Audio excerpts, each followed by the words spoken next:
Guys, Miami just issued a special marine warning, and it's a possible water spout. Yeah, it's right over there. The National Weather Service in Miami has issued a special marine warning for Yes, coastal sir. waters from Deerfield Beach to Ocean Reef, Florida, out 20. So there was a special marine warning that got issued right there, but Miami didn't even tone it for some reason. I don't get why. What the heck? The voice glitch. Yeah, baby. Let's go. Moving southeast at 15 knots.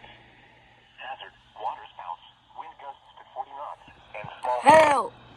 Source: radar. Impact: water spouts can easily overturn boats and create Oh my locally God. hazardous seas. Small craft could be damaged, and briefly higher winds and suddenly higher waves. The severe thunderstorm will remain over mainly open waters. Move to safe harbor until hazardous weather passes. Move to safe harbor immediately as gusty winds and high waves are expected. Thunderstorms can produce sudden water Whoa. spouts. That thing Water is spouts strong. can easily overturn boats and create locally hazardous seas. Seek safe harbor immediately. Report severe weather to the Coast Guard or the National Coast Weather Guard. Service. You can also You can share see your white reports over with there. National Weather Service Miami That's on crazy. Facebook and Twitter. That's crazy.